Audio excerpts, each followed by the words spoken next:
Fala meu povo, tudo bem? Ó, o negócio é o seguinte, antes de começar esse vídeo, não saia, por favor, rapidinho, tem alguns recadinhos para dar para vocês. O primeiro recado é que agora a gente está passando por uma mudança e estamos nos reorganizando e a gente vai sim continuar soltando 2 vídeos por semana para vocês, que é o prometido nesse canal. Então a gente está conseguindo se reorganizar, passamos por algumas mudanças, então a gente vai mandar esses vídeos que faltam. Segundo recado, essa é uma live com o mestre, com o Dr. Gustavo Agostini, autor do livro Cãologia, vai estar aqui na descrição do vídeo. O Instagram oficial do Cãologia, através do Instagram que tu adquire. Todos aqueles que amam e que gostam e que se interessam por comportamento canino precisam ter esse livro na prateleira. Então, manda um direct para ele que por lá ele mesmo vai te responder e vocês conseguem conversar para que ele mande esse livro para vocês. Outro recado de praxe, obviamente, se tu gostar, já chega se inscrevendo aqui no canal, deixa seu like, comente aqui embaixo também o que tu quer ver nos próximos vídeos, que a gente vai se esforçar para fazer e produzir esses vídeos para vocês, certo? Fiquem agora com essa aula do Dr. Gustavo Agostini. Vamos que vamos. Tchau, tchau.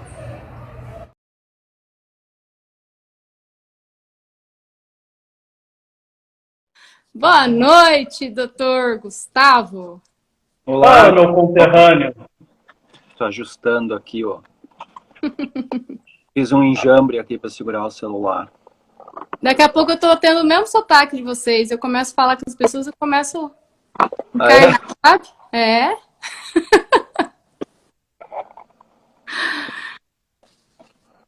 E aí, como é que tá, doutor? Tudo certinho? Tô mais nervoso aqui em segurar o... Quase lá, quase lá. Aí, acho que tá legal, né? Ficou bom. Tá bom também. Tá ótimo, então. Certo. Boa noite. Ótimo. Boa noite. Boa noite. Boa noite, doutor. Tava vendo o livro lá, né? Aprendendo. E a gente está tendo bastante discussão aí no meio, doutor, sobre a questão de liderança, falar de líder da matilha, dominância. Eu acho que é um assunto legal para a gente abordar, né? E, assim, uma coisa que me chamou a atenção no seu livro, falando que cães e lobos são diferentes, que lobos colaboram e cães dominam, né? Então, eu queria, sei lá, não sei se é um bom ponto de partida, ou se você quiser sugerir para o pessoal começar a entender a situação, né? Que a gente tem que ver que tem pessoas também que são mais leigos no assunto. Então, aí já vamos começar com os 2 pés no peito, né? Na voadora. Começar na voadora. Eu não sei se a gente dá uma aquecida antes, né? Porque aí tu já larga algo mais filosófico, né? E talvez a gente pudesse entrar um pouco mais na base do assunto. Sim. E talvez fique até melhor para responder esse tipo de pergunta depois, né? Eu acho que esse tipo de tema que tu acabou de sugerir, assim, nem com 30 segundos de live, né? Não deixou nem meu café nem esfriou ainda. Eu acho que a gente pode fazer uma base, sim, para conversar um pouquinho.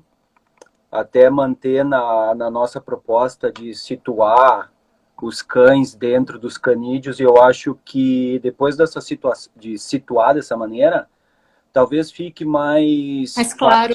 mais fácil até de compreender que não é o que a gente tem para canídeos não é exatamente o que a gente tem para cães, então os termos talvez não se apliquem da mesma forma, de uma maneira mais filosófica, tá? Quando tu fala de uma liderança de cão, liderança de lobo, não é tão similar assim, se tu for pensar no aspecto que a gente está se propondo de conversar aqui. Tá? Sim. Então, já falei em outras lives sobre uma origem mais antiga dos cães, de milhões de anos atrás, né? Então, a ideia aqui, até é interessante a gente sempre simplificar as coisas de maneira que seja bem fácil para qualquer pessoa interpretar, né? Até quando a gente falar agora, que tu sugerisse de falar sobre termos, eles têm que ser os mais simples possível, e quando a gente pronuncia um termo, me interessa pessoalmente o produto final, né? O quanto que a pessoa vai interpretar e levar para si esse termo, ou o quanto isso vai me gerar uma discussão de 2 semanas, dependendo Entendi. com quem eu converso e dependendo com qual área essa pessoa trabalha ou ela tem sua área de expertise, né? Uhum. Então, de maneira bem resumida aqui, cães são os canídeos mais modernos que a gente tem, né? Mas a história deles, de forma muito resumida, e não tem como falar de fulano e ciclano sem citar um nomezinho, né? Mas não interessa a gente saber esse tipo de nome, tá? Então, se a gente pensar no início, no primeiro grande canídeo, a gente tem o Esperocion gregaris, que deu origem à nossa família canídea, nossa tão querida família, né? E ele deu inicialmente origem à subfamília Esperocionina, depois, então, com outro indivíduo aí, o Archeocion pavidus, deu origem aos Borofagines. Essas duas subfamílias estão extintas. Junto com o surgimento dos Borofagines, surgiu também a subfamília Canine, né, com o Leptocion. Então, aí a gente já tem uma história de 40 milhões de anos, aproximadamente, para Esperocianine, 32 milhões de anos para Borofagine e Canine. Então, a história ela é bem longa, né? Sendo que duas subfamílias estão extintas, a gente tem só Canine, a gente não fala os caninos, os canini, né? A gente fala canídeos, porque tanto faz, né? Só tem uma subfamília hoje, canídeo. Tá? Então tá mais do que certo. Mas se a gente estiver falando aqui agora, como já foi pressuposto aí em 30 segundos de live, falar sobre termos, tá? Tem diferença falar canino e canídeo, tá? Mas a gente trata tudo como canídeos, ok? Dentro dos canídeos, hoje, então, a gente tem 3 grandes grupos filogenéticos, e é importante a gente agora falar, sim, desses 3 grupos para situar o cão e ver que ele é diferente, tá? Então, 4 grupos, se a gente for levar em consideração o grupo basal, que é o grupo mais próximo do ancestral de toda a família, né, que seriam as raposas cinzas, que é dois gêneros, na verdade, né? A família conta com aproximadamente aí 37 indivíduos, espécies, né? Com 13 gêneros, se eu não me engano, agora o número é mais ou menos isso. Temos o grupo, então, das raposas similares à raposa vermelha. A gente tem o grupo norte-americano, que é chamado de semelhantes ao lobo. E a gente tem o grupo sul-americano, no qual o lobo-guará é um indivíduo que se destaca demais, né, nesse grupo sul-americano, grupo filogenético. Considerando os cães, dentro desses grandes grupos, a gente tem o humano fazendo os casamentos pet, né? E olha só que interessante. Se a gente for pensar aí no causalmente, causal, como é que fala? Causamento. Causalmente. Causamento. É mais fácil falar os nomes científicos do que isso. Casamento de cachorro. Leva em consideração que para o grupo sul-americano é mais comum que os indivíduos sejam um pouco mais solitários na questão de hábito de vida, né? Hábito solitário. Por exemplo, a gente vê lobo-guará muitas vezes sozinho, né? Sozinho. Porém, quando em fase de procriação, eles formam casais monogâmicos, ou seja, casais fiéis, né? É o marido e a esposa, né? E eles vão criar os filhotes, tá? Em raposas também acontece muito isso, tá?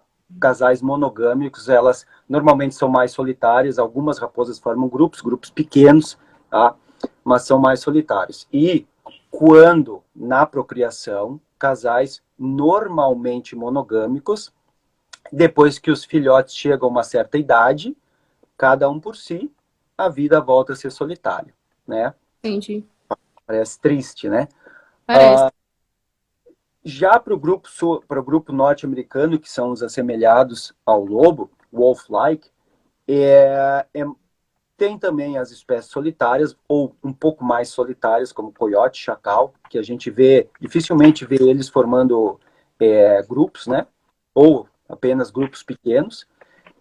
A gente tem o lobo, famosérrimo, o qual forma sociedades extremamente bem elaboradas, tanto quanto o cão selvagem africano, né, que também formam essas, já vamos falar sobre eles, sobre essas sociedades aí, tá? Mas agora a gente vai se ater um pouquinho mais nos solitários, os quais formam casais monogâmicos nesse tipo de situação para procriação, tá? Considerando os canídeos sociais, monogamia, tá? Monogamia. E a estrutura, ela é tão perfeita, tão bem organizada, que indivíduos adultos dentro desses grupos normalmente não reproduzem. Tá? Então, a gente tem o casal parental, antigamente aí chamado de alfa e beta, né? A gente tem o casal parental, tá? Que nada mais é do que um casal mais antigo, que sabe o que está fazendo. Tá? Eles sabem como conseguir alimento, eles sabem como conseguir água. É o casal parental. Esse casal parental vai ter ali a primeira ninhada, que vai chegar a uma fase mais adulta, né? O mesmo casal parental, os pais, né, vão ter outra ninhada, os filhotes mais adultos vão ajudar a cuidar desses filhotes, assim sucessivamente, e aí eles vão formando aqueles grupos maiores de lobo. Tá? Até no Parque Yellowstone já foi visto grupos aí consideráveis de lobos, né? Quanto ao número de indivíduos. Esse grupo, se algum indivíduo jovem, adulto, quiser cruzar, eles normalmente vão embora. Tá? Eles não cruzam dentro daquele grupo. É muito bem estipulado isso. E a função deles é proteção, caça, cuidar dos filhotes mais novos. Tá? Mesma coisa a gente fala ali para cães selvagens africanos. Existem casos onde a monogamia não é 100% visível para esses grupos de cães, tá? Por exemplo, se a gente pega ali o grupo raposas, né, animais um pouco menores, eles podem apresentar essa monogamia, ao mesmo tempo também que eles podem apresentar poliginia, ou seja, vai ter um macho pode ter mais fêmeas, tá? Indivíduos medianos, como coiote, chacal, é mais comum que seja monogamia e era isso. Tá? Indivíduos maiores, como lobo, cão selvagem africano, eles vão ter monogamia e eles podem ter uma tendência para poliandria, tá? Que aí seria a fêmea com mais machos, né? Mas assim não é o que mais acontece, o normal é monogamia. Agora, voltando lá para os causalmentos lá, a gente poderia fazer aí casamento de lobo, de cão selvagem africano, a gente poderia fazer casamento de qualquer coisa, menos de cachorro, porque é o que menos se adapta a isso. A gente não tem monogamia em cães. A gente não tem monogamia em cães. E isso possivelmente se dá ao fato da própria domesticação, né? Que modificou muita coisa, muito comportamento dentro dos cães. Por exemplo, tu faz um casamento de cachorro, né? Se a sogra estiver no cio, é bom segurar o noivo. E ele não identifica, né? Ele vai na mãe, na irmã, em quem estiver no cio. Tá? E isso podem notar que não aconteceria com lobos, grande parte dos casos. Né? Ninguém aqui está escrevendo regra na pedra. Né? Não são os 10 mandamentos, 12, não sei. O importante aqui é que a gente perceba que cães, eles não, como a gente debate muito isso, eles não podem ser tratados como outros canídeos. Eles são animais espetaculares, porém, eles têm uma certa diferenciação em várias características dos canídeos em geral. Tá? E essa parte da monogamia e da parte social deles, que também tem uma estrutura diferente, é muito característico deles, tá? Até a própria parte da sociedade que eles formam é uma sociedade mais agressiva, se for considerar, do que com lobos. Embora lobos possam ser um pouco mais visuais no que eles façam, mais barulhentos, muitas vezes mostram mais os dentes que muitas vezes os cães, tá? Então, basicamente, essas são umas diferenças clássicas entre cães e outros canídeos, tá? Que eu acho uma coisa muito interessante quando tu consegue entender comportamento de canídeos em geral, algumas coisas de cães vão se destacando de uma forma um pouco diferenciada.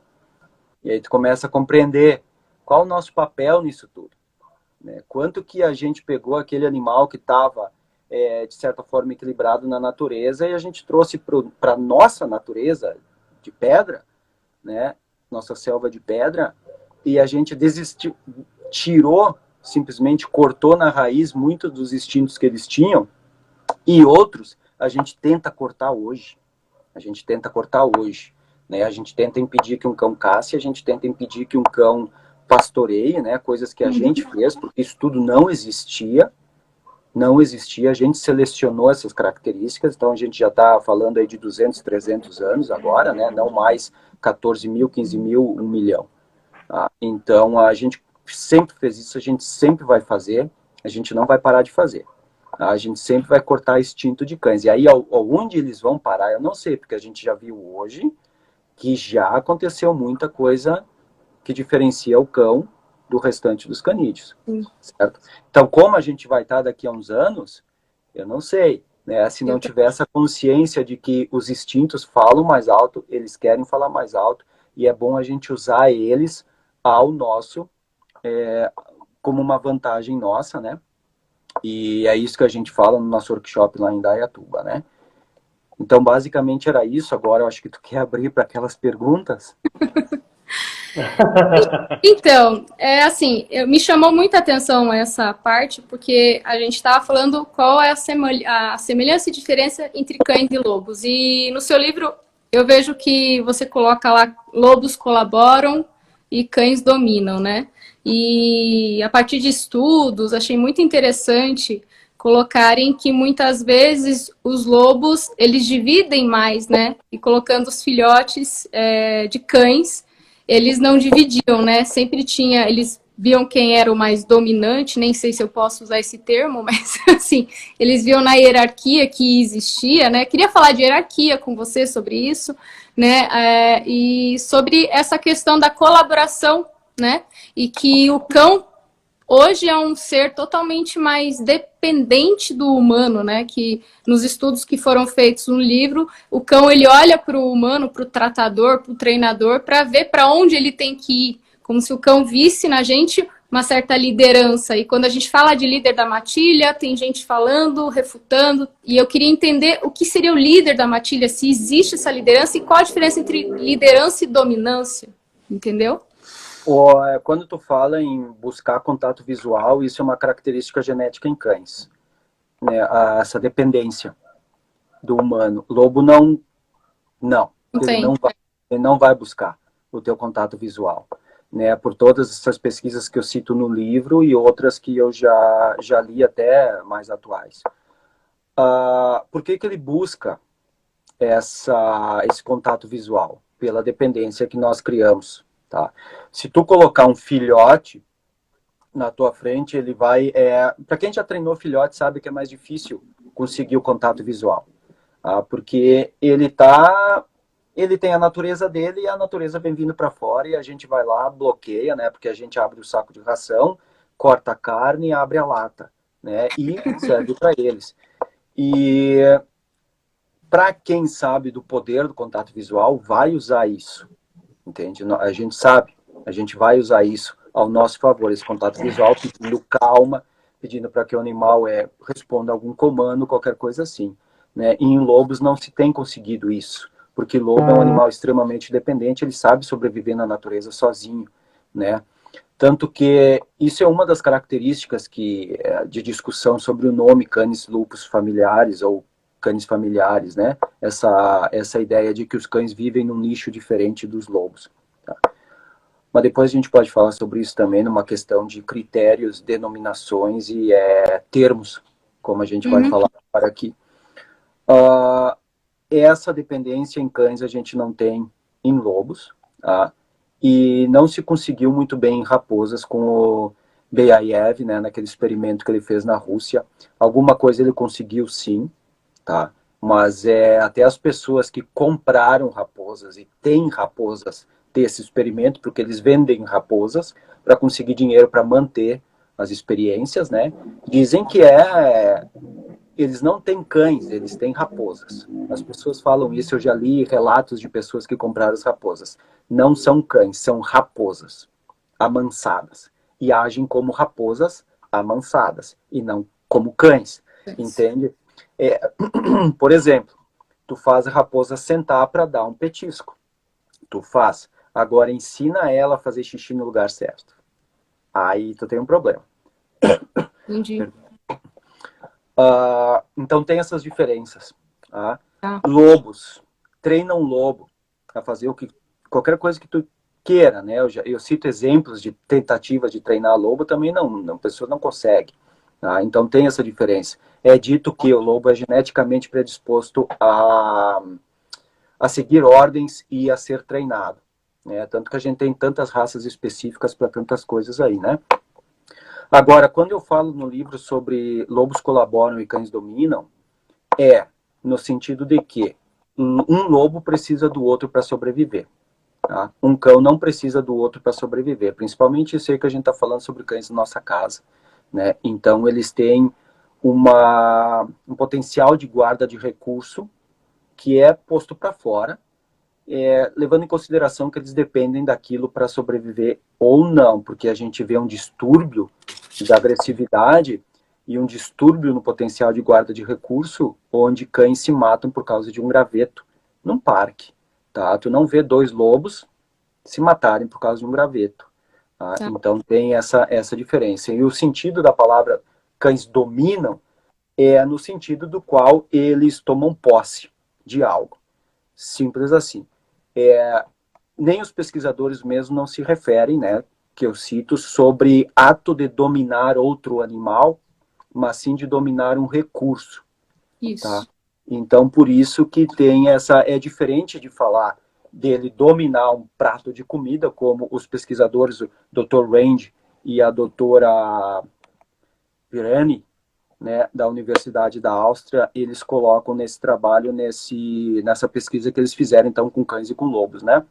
Para quem não sabe, eles colocaram um animal que se destacava na hierarquia, juntamente com um animal, digamos assim, mais de escalão mais baixo, colocavam um prato de comida, né? E os lobos, eles permitiam que compartilhavam, né? Permitia que o outro lobo comesse no mesmo prato, mas eles defendem a bocada deles aqui. Tá? Eles não afastam, mas eles defendem. Aqui onde eu estou comendo, só eu como. Tu pode comer aqui do meu lado. Né? E cães não. Em 100% dos casos, o cão muitas vezes deixava o pote de comida e atacava o outro para afastar. Tá? Então é nesse sentido que eles dominam. Eles tomam posse da guarda de recurso deles. Tá? Agora, dominância. Se tu for pensar na palavra dominância, né? Na palavra posse, tomar posse. Tá? Isso é muito característico de cães. Muito característico de cães. Tem um livro que eu vou te mostrar agora que estamos falando sobre isso. Que eu até estava lendo. Então, palavras, tá? Vamos falar sobre palavras. Vamos. Submisso, subordinado, dominante, submissão ativa, submissão passiva, tá? Animais dominantes, cães e lobos dominantes. Está tudo escrito aqui no texto do Dr. Castelló, quando ele fala sobre comunicação visual em canídeos em geral. Só que ele cita aqui lobos e cães, eu sublinhei isso aqui quando eu estava lendo, no sentido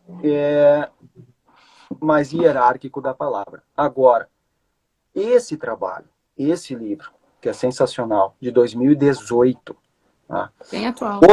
Outros livros, quando eles falam sobre, que nem aconteceu aqui, né? Animais dominantes demonstram tal posição, animais submissos demonstram tal posição. Quando ele fala de submissão ativa, ele está falando do que eu, na minha palestra de agressividade ecológica e escalada, eu chamo de ritual de afiliação. Ele chama aqui de submissão ativa. Ritual de afiliação, na submissão ativa do Castelló, é quando um animal ele se aproxima do outro com uma postura curvada, baixa, e lambe a boca do outro. Esse autor, de 2018, chama de submissão ativa. Né? E a submissão passiva é quando o animal deita de barriga para cima, que eu também chamo de ritual de afiliação. Tá? E a parte da dominação aqui, da dominância também, ele dá no mesmo sentido. Então, ele explica linguagens corporais quanto a isso, tá? Eu tenho um outro livro aqui, que é de um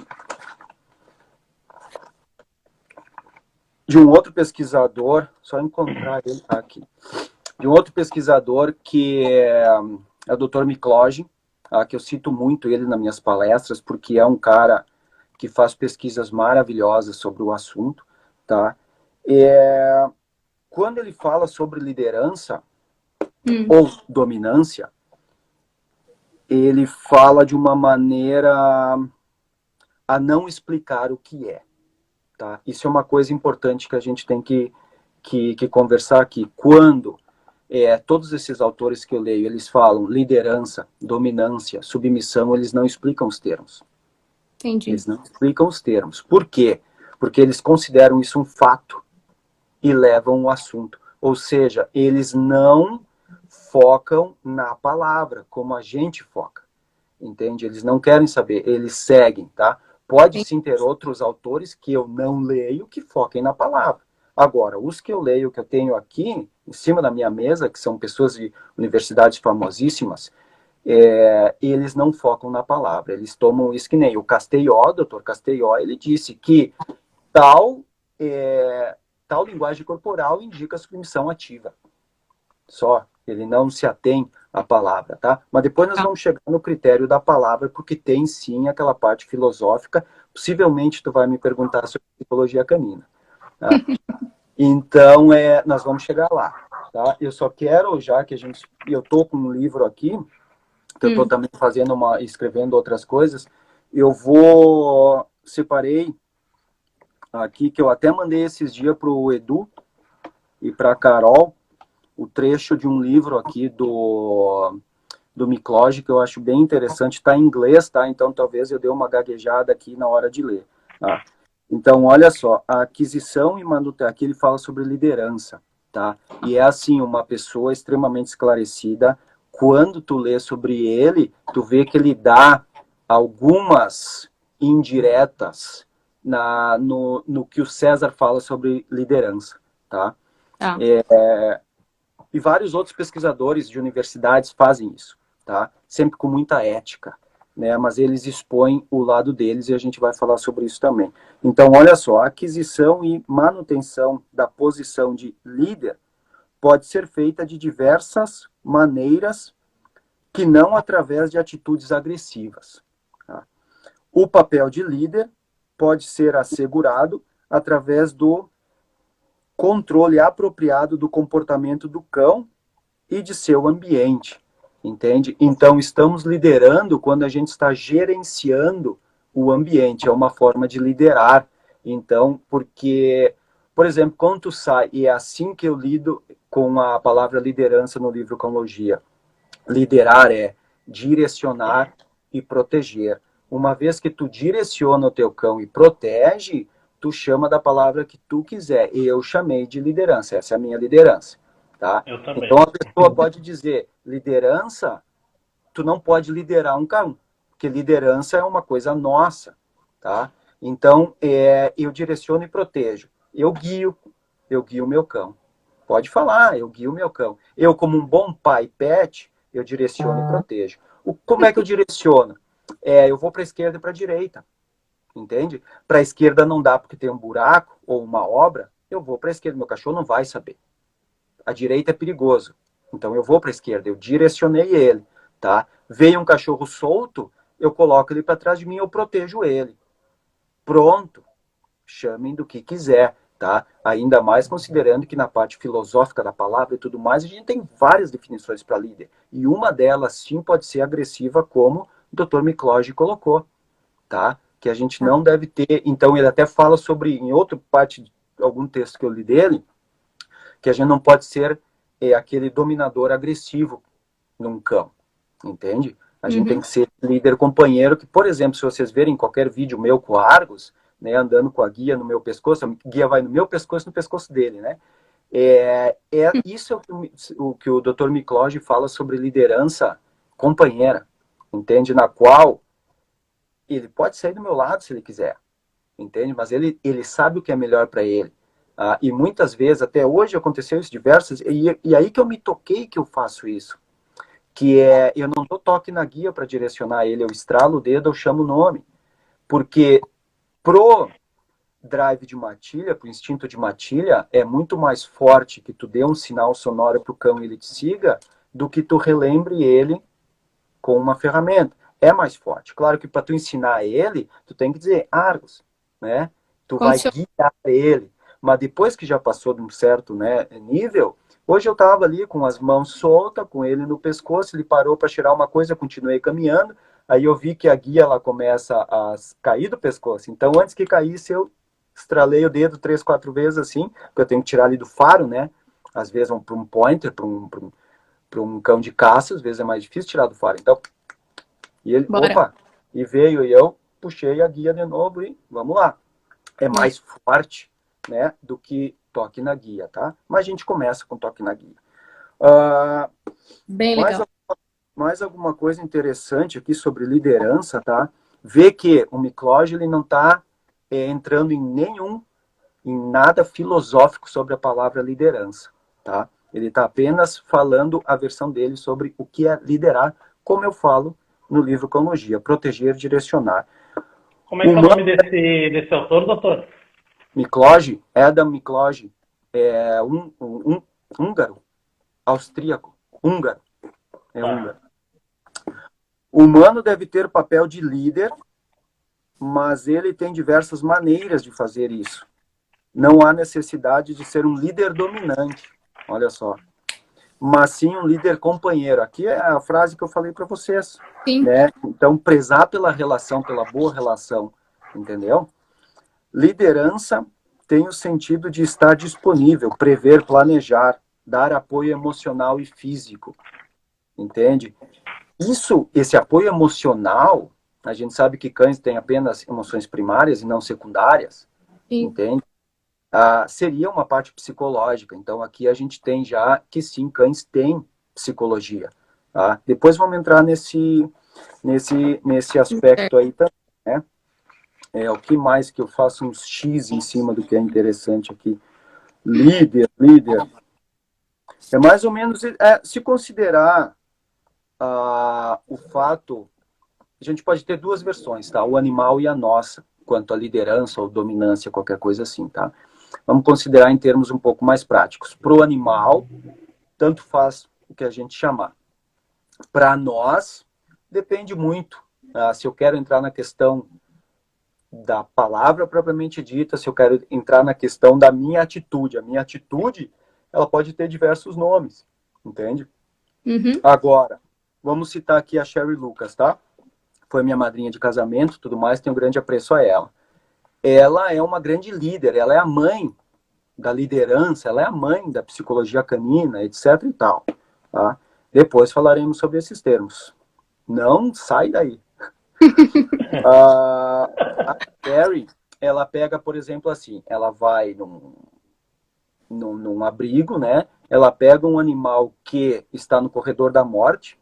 Por exemplo, amanhã ele vai sofrer eutanásia, tá? Ela vai lá e diz, não, peraí, eu vou levar esse cachorro para mim, eu vou dar um jeito nele.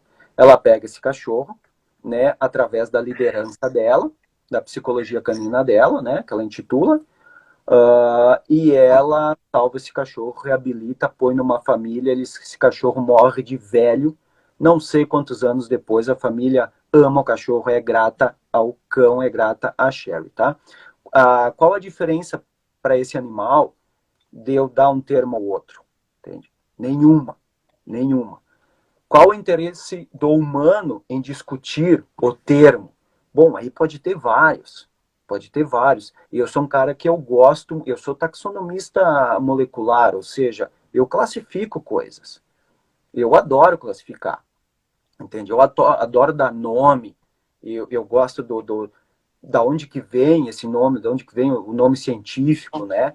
O que significa o nome científico, eu gosto disso, né? A minha formação é classificar, então eu gosto de discutir termos muitas vezes, mas assim, dentro da língua portuguesa, eu sou um zero à esquerda, entende?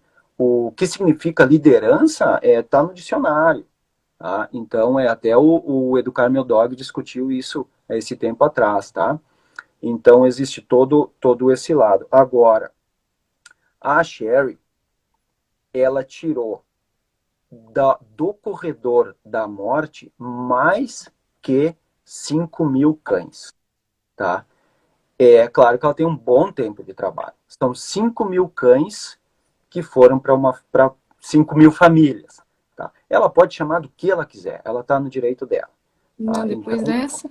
não, se alguém aqui salvou mais do que isso, dá outro termo e nós vamos usar esse termo aí. Não tem problema. É Eu não isso tenho aí. preconceito com o termo. É o resultado final. Hoje de manhã eu estava falando com uma pessoa especial para mim. A gente discutiu coisas assim, bem legais, tá? E a gente vai voltar a discutir mais. E a gente vai entrar junto aí também daqui a um tempo aí, tá?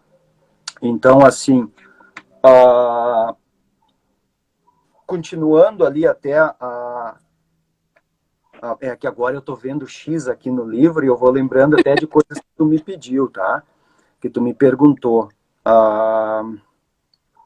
Falou sobre liderança, ele tem aqui... Tem um trabalho mais novo aqui que saiu sobre, da doutora Kubini, do Departamento de Etologia da Hungria. E ela fala sobre dominância nesse... E é um artigo legal no qual ela cai na palavra. Tá? Isso aí é bem legal. Ela salienta aí que a dominância, até de um texto que eu estou escrevendo recente, tem vários significados. Ela mesma diz que são vários significados para psicologia, para etologia, né? A imprensa trata de forma sensacionalista a palavra dominância, tá? As redes sociais também. Então tem um problema sério, porque o tutor ele não sabe o que fazer com a palavra, quando vem informação de muito lado. Né? Então, quanto mais simplistas, mais a gente simplificar isso em termos práticos, melhor é. Tá? E ela fez uma pesquisa estatística, né? E 87%, isso foi de 2019, 87% dos tutores sinalizaram que seus cães apresentavam alguma característica que ela citou como dominância. Tá? Dessas características que ela citou como dominância, ela cita, por exemplo, acesso prioritário a recursos, né? Ou seja, caiu um biscoito, 2 cães vão em cima, mas um ele é mais firme na chegada. Então, esse aspecto cairia como dominância para ela, como ela citou na pesquisa, tá? Lá tem muito, em certos casos, por exemplo, chega uma pessoa, eles latem demais, urinam sobre a urina dos outros cães de forma muito contínua, né, quase uma obsessão, são muito impulsivos, muito fortes, e normalmente são os animais mais velhos, porém, mais velhos e machos também foram citados nessa pesquisa. Mas ela não encontrou muita relação com isso, mas sim com aquelas características que ela cita como características de dominar, tá? De tomar posse de alguma coisa. E é interessante nesse artigo que ela cita, eu até tentei contar, na introdução ela cita 20, 25 outros autores que falam sobre a existência de dominância, por exemplo, em cães de canil, em cães selvagens, em cães soltos, em cães com dono, em cães com todas as formas que ela conseguiu citar, tá? Então, tem muita citação nesse artigo que ela faz, tá? e ela sempre cita, então, essa palavra dominância. Quando eu coloco no livro, eu falo sobre o ato de dominar, é o ato de tomar posse de algo, tá? Não é o botar outro cachorro no chão, não é nada disso. Da mesma maneira que, para mim, é muito simples a palavra dominância, é proteger, direcionar, e a palavra dominar significa tomar posse de alguma coisa, sendo ela para a própria sobrevivência ou não, tá? Porque cães fazem isso. Cães entre os canídeos, eles são os animais que tomam posse de coisas que não é necessário para sobreviver. Entendi.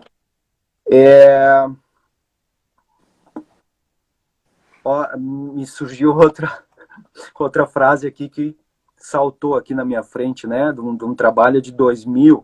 Agressividade ao dono ou agressividade por dominância afeta grande parte da população canina e parece ser desproporcional para algumas raças, né?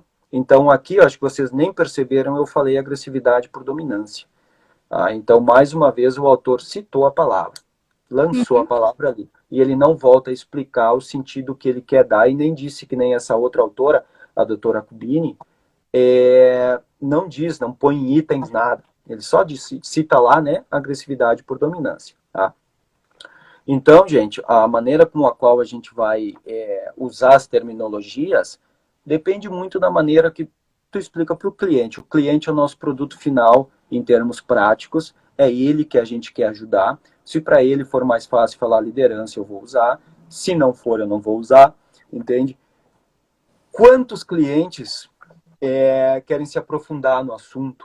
Cães, ou termos, ou genética, de qualquer coisa que seja. Não são muitos, né? Muitos, a grande maioria, quer resolver aquele problema específico ali.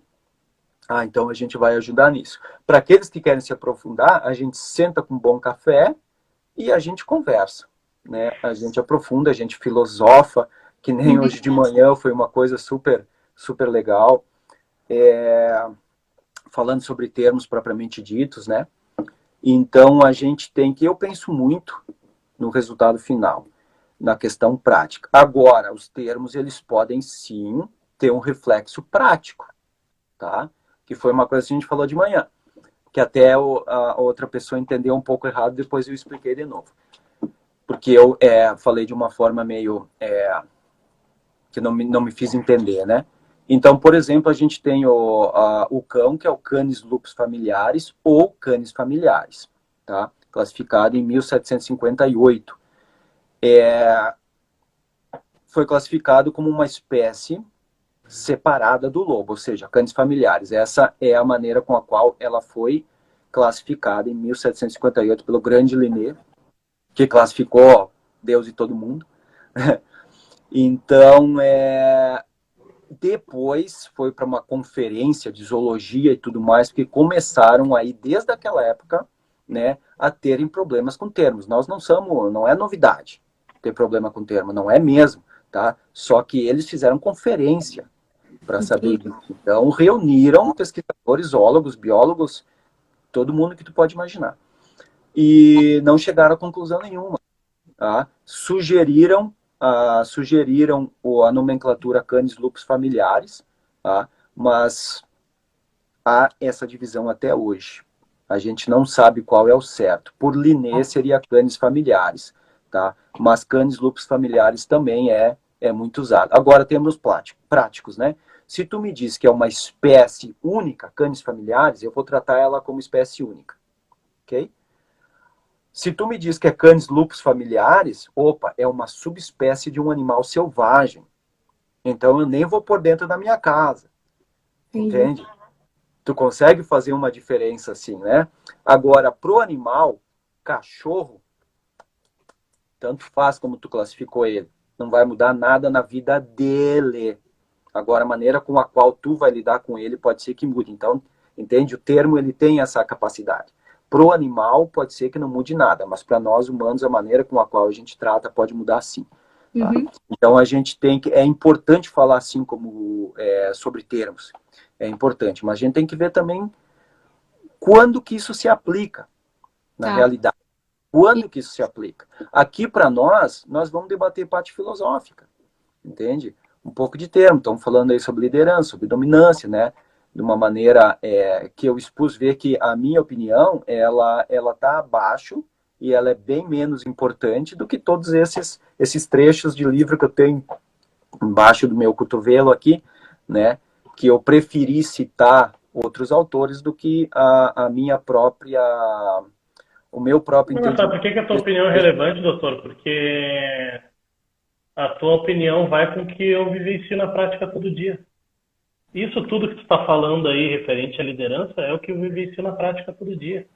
Eu não preciso ser agressivo ao meio de 30 cães para eu obter controle da situação. Eu não preciso nem encostar em cachorro nenhum, sabe? E baseado em tudo isso que tu está falando, eu estou começando a achar que os selvagens são os cães domésticos e os lobos não são. Assim, defina selvagem, né? É. Ai. Aí o selvagem já...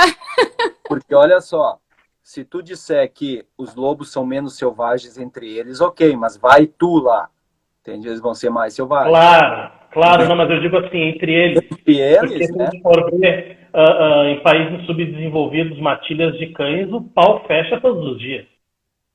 Claro. Coisa que não existe entre lobos, né? Então, por isso, é nesse sentido que eu digo que cães são mais selvagens do que lobos, né? Porque, como tu bem disse, como várias pessoas, como vários cientistas falam, que realmente entre lobos existe uma cooperação muito maior, que não existe entre cães, né? Isso. Até o nível de comunicação entre eles é muito mais avançado, porque eles dependem disso para sobreviver. Cão, muitas vezes, depende só de um olhar. O olhar pidão. Aquele que faz tirar o presunto da boca e dar para eles. Deu, né? Agora, entre eles, lá na selva, eles têm que saber... Olha só, eles têm que conseguir conversar, entre aspas, né? E definir qual é a presa que eles vão abater. Porque se cada um for numa presa, eles não derrubam nenhuma. Claro. E o cão africano, possivelmente, o cão selvagem africano, seja o canídeo que tem a maior taxa de abates. Muito maior que o do lobo. Eles dificilmente erram. Tá? E são animais muito fortes, claro, muito velozes. Mas eles têm uma coisa muito importante, que é a maneira com a qual eles se comunicam, né? Diferentes sons, tudo mais. Então, o que peca em cães, olha só, é a prática da própria linguagem, entende? Tem alguns trabalhos também que eu cito nos meus cursos, palestras aí, no qual mostram que animais precisam praticar a sua própria linguagem. E se são retirados muito cedo da ninhada, eles têm problema depois de se comunicar. Tá? Eles têm problema de se comunicar. Por exemplo, veio aquele cão solto lá do fundo, reto no teu cachorro, e a pessoa lá do fundo fala, ele é amigo, ele só quer brincar. Tudo bem, eu entendi. Mas meu cachorro vai ler o que está acontecendo. E o outro animal está vindo em forma de torpedo, com velocidade focada, e ele não está dando nenhum tipo de sinalização para o meu cão. Porque, como acontece na predação e territorialismo, a ausência de linguagem corporal, a ausência de comunicação. Tá? Isso é fato. Então, aquele negócio também que se fala, cão não ataca do nada, cuidado com isso. Também é uma coisa filosófica, né? Mais uns termos aí. Cuidado quando fala isso, tá? Quando o meu cão olha isso, ele vê algo relacionado à predação e territorialismo, e ele pode atacar de volta com agressividade defensiva, tudo mais, tá? Agora, o que esse cão ele tem que fazer para sinalizar para o meu que ele quer brincar e não atacar, não importa a velocidade? É o play ball, que é aquela reverência, levantar a bunda, baixar a cabeça. Se ele fizer isso, eu vou olhar para outra pessoa. Tu não precisa me dizer que ele é amigo, eu já vi que ele é amigo. Eu sei ler o cachorro. Meu cachorro sabe ler o teu cachorro. Tá tudo bem, tu não precisa avisar. Agora, como os cães eles perdem isso, eles perdem A comunicação entre eles. A comunicação deles, né? Eles esquecem isso, eles não aprendem, eles não praticam isso. Eles têm problema. Tá? Tem essa falta de interpretação. Tá? Vivência, né? E normalmente leva 4 semanas para eles aprenderem entre outros cães, tá? Segundo as pesquisas. Nossa. E é mais ou menos o que a gente fala quando tu pega um cão para internato aí, né, para treinar, tu pede 1 mês. Entende? O César faz muito isso, joga lá e pronto. É tá? verdade. E outro aspecto interessante do César, o César tem coisa ruim sim, tem coisa boa demais. Muito mais coisa boa. Quando tu vê um episódio do César, né? Do Carmel Dog, eu ia falar do Encantador de Cães. Encantador de Cães, esqueci até o nome do programa, né? E quando tu vê um episódio dele, tudo que acontece ali é muito sensacionalista, porque ele vende episódios. Ele vende. Ele não vai vender um programa no qual ele haja da forma mais suave do mundo. Mesmo que o resultado seja o mesmo. Ele não vai vender. Ele precisa daquilo para vender o programa. E as pessoas que não entendem isso, elas fazem um xerox. E elas trabalham assim. Não, porque a liderança é assim, porque a dominância é assim, eu tenho que dominar, eu tenho que liderar, eu tenho que isso, que aquilo, e leva um negócio muito ao pé da letra. Entende? Não é assim que acontece na verdade. A gente tem como dar toda uma volta, mesmo que o resultado seja um pouco mais lento, mas ele é mais prolongado depois. Né? Ele dura mais, o cão aprende de uma maneira melhor. Né? Que nem tu expor o cão a uma coisa de maneira brusca, tu pode expor ele de forma muito lenta. Isso. Muito lenta, não traumática, né? Por exemplo, a pessoa tem medo de aranha, tu joga ela dentro de um quarto com 1000 aranhas. Vai ter uma hora que o pânico dela vai ser tão grande que vai passar, mas ela vai ter pânico de ti depois, com medo que tu jogue ela com baratas, com cobra.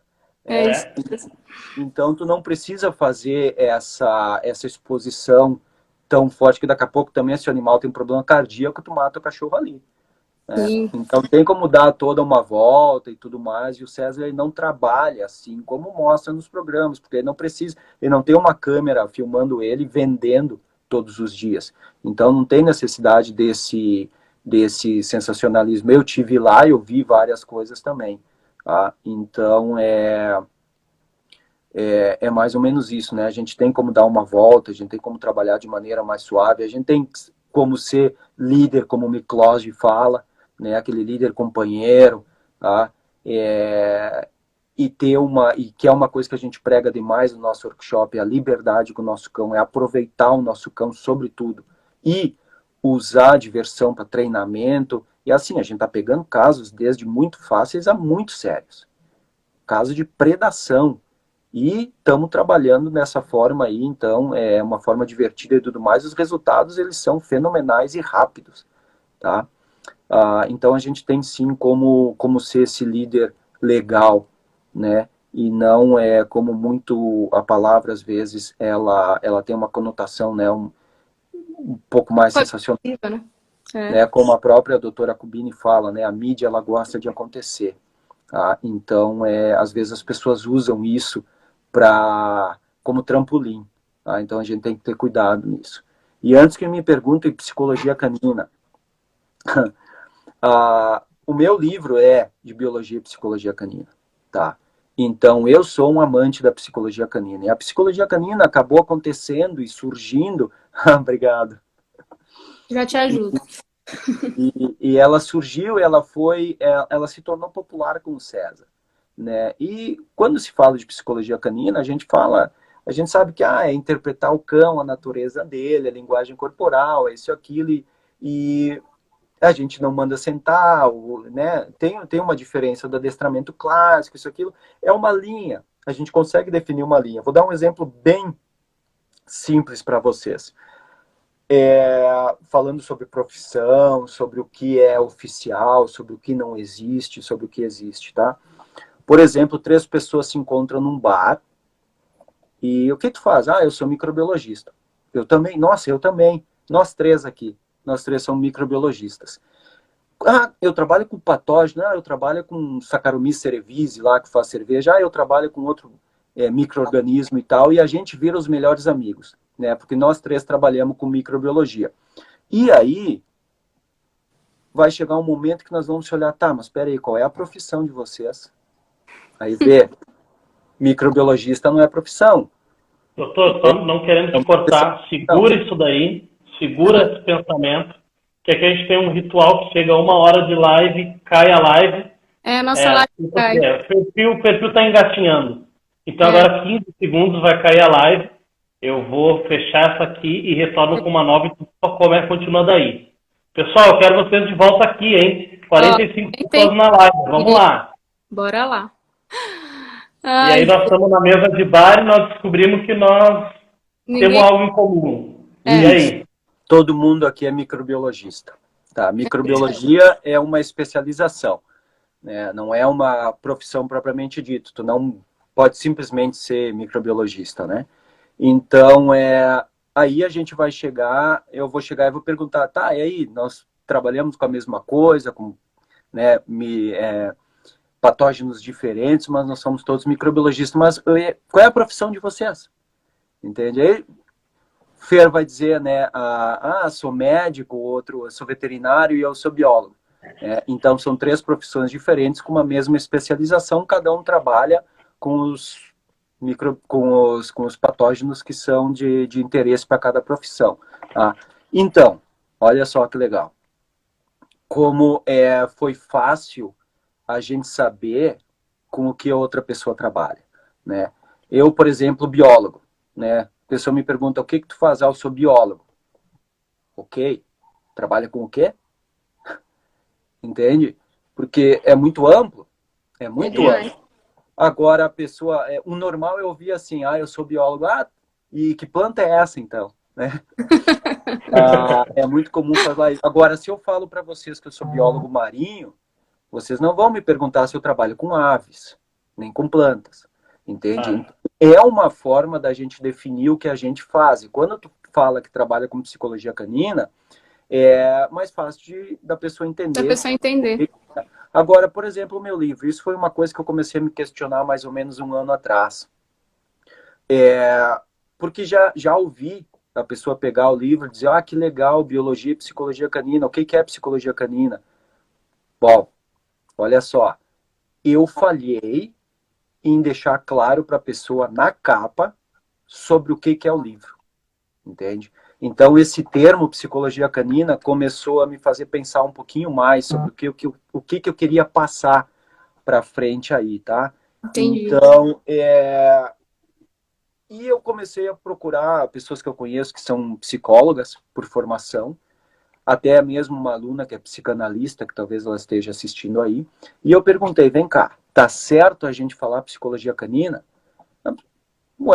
Considerando que o cachorro tem a sua psicologia, né, a sua forma, a gente não pode falar de pensar, né, mas a forma do cérebro trabalhar, né, a gente pode dizer sim que o cão tem a sua psicologia. Agora, a gente pegar essa informação e transformar ela numa profissão, não tem como, porque se eu digo que psicologia canina existe, eu posso trabalhar através de manipular a mente do animal, entender a mente do animal e fazer com que criar ali um processo de reabilitação, né, considerando a psicologia canina, influenciando a mente do cão e tudo mais.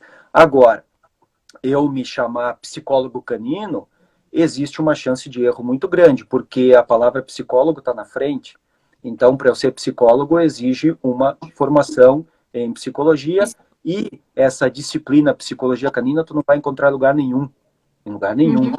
Tá? Então, ela, de fato, oficialmente, ela não existe. Não existe a profissão psicólogo canino, como não existe microbiologista, como eu sou geneticista, entende? Mas eu, sendo geneticista, não é a minha profissão, é a minha especialização. Entende? A minha profissão é biólogo. Então, tudo tem esse problema de termo. Se a gente pensar no próprio adestrador, não é uma profissão, até onde eu sei, que seja oficializada, entende? Treinador de cães, também não. Educador canino, não. Nada. Então a gente vai se chamar... E depois, né, doutor, que existiu aquela tal da teoria da dominância, embaralhou todo o meio de campo, né? O negócio se for levar para o lado filosófico muito amplo, a gente pode conversar durante semanas, né? Mas então, definindo o termo, é uma coisa que me incomoda um pouco no livro, sim, hoje, tá? Eu sou um amante da psicologia canina, é assim que eu comecei, tá? Com o pai da psicologia canina, lá diretamente com o César. Então, é uma coisa que eu tenho muito carinho pela psicologia canina. Tenho muito carinho. Já me chamei de psicólogo canino, depois eu comecei a pensar sobre então a minha psicologia começou a trabalhar sobre isso, e eu comecei a identificar esse termo como algo que realmente não existe, né? Não existe no sentido de não ser oficial, tá? A gente muitas vezes faz algo existir, tá? Mas não é oficial. Da mesma maneira que geneticista não é oficial, é a minha especialização. Filogeneticista molecular, olha que lindo. É a minha especialização. Taxonomista, sou taxonomista. Também a minha... Não é, entende, a minha profissão propriamente dita. Eu não posso falar isso. Tá? Da mesma maneira que não pode... uma pessoa que se chama de psicólogo canino, ela pode, sim, se intitular assim de uma forma, vamos supor aqui, vamos dizer que é uma forma carinhosa, né, disso. Mas ela se expõe a uma pessoa, até mesmo um cliente, perguntar como é que ele adquiriu aquela formação. Aí tu se põe um cheque de dizer, pois é, entende? Eu não sou psicólogo, né? E mesmo que eu fosse, não teria essa especialização, entende? Então, se tu quer trabalhar com a psicologia canina, no sentido de que o cão tem um psicológico, aí sim, mas não transformar isso num título, propriamente dito. Porque, de qualquer maneira, a gente trabalha com o psicológico do cão, com a psicologia canina. Aí ela existe uma forma disciplinada, disciplina, entende? Porque é uma disciplina que tu não vai encontrar em lugar nenhum. Eu quero fazer uma especialização em psicologia canina dentro da faculdade. Nunca. As pessoas me perguntam onde eu acho isso, onde eu acho um curso de psicologia canina. Direto eu recebo perguntas, né, relacionadas. Onde tem aqui no Brasil uma escola de psicologia canina?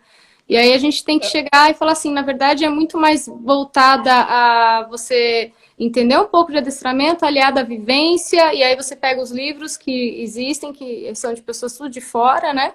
Mas um curso, assim, é que assim, até o adestrador, como você falou, treinador de cães, isso ainda não é uma profissão, né? Mas é uma forma da gente explicar para o cliente como a gente chega, né, a educar um cão, por exemplo.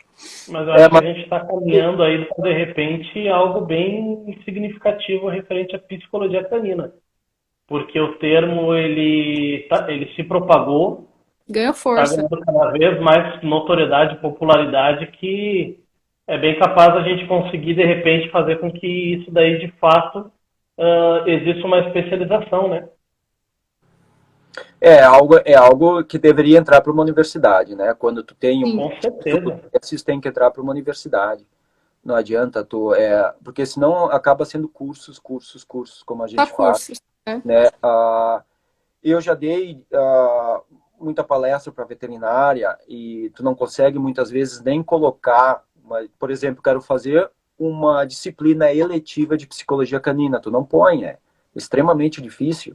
Porque baseado no que tu vai pôr essa psicologia canina, entende? Muitas vezes tu não tem base para fazer isso, entende? Mas ela tá aí, o cão tem uma parte psicológica, a gente trabalha o psicológico do cão, a gente sempre fala isso, né? O problema está em a gente definir exatamente o que ela é, né? E também em se dar esse título, né, de psicólogo canino. Aí eu acho que a gente tem que ter um pouco mais de cuidado onde a gente está pisando, porque a gente não tem respaldo nenhum, né, oficial quanto a isso. Ou seja, né, vamos deixar claro, psicologia canina existe, mas não existe o psicólogo canino, tá, gente? Mas a psicologia canina não existe como uma disciplina, né? Sim. Como a gente sabe que ela tá aí atuante. E a gente tenta interpretar situações, linguagem corporal, reações, né? E aí a gente tenta ajudar as pessoas a identificarem o que os cães estão pensando, porque eles não falam. Então, assim, é uma forma como eu chego nos meus clientes explicando mais ou menos isso. Aí eu falo, olha, teu cão tá agindo dessa forma que ele quer externar esse tipo de coisa, ele tá precisando daquilo. Aí a pessoa fala, mas como que você sabe, né? Pela vivência, pela prática, né? Pelo que a gente já leu. Mas é a forma como a gente tem de explicar. E tudo bem, né? Se a gente consegue chegar, se o cliente consegue, o resultado final, né? Se o cliente consegue entender desta forma, e aí vai de cada treinador, né? E aí o ideal seria pelo menos o adestrador ser algo, né? Uma profissão pelo menos reconhecida, ou sei lá, né? Ter uma faculdade para isso, alguma coisa assim. Exato, até o que esses psicólogos todos me falaram, eu falei com eles em separado, né? Eles chegaram à mesma conclusão, o cão tem um psicológico, né? Mas não existe a disciplina, entende?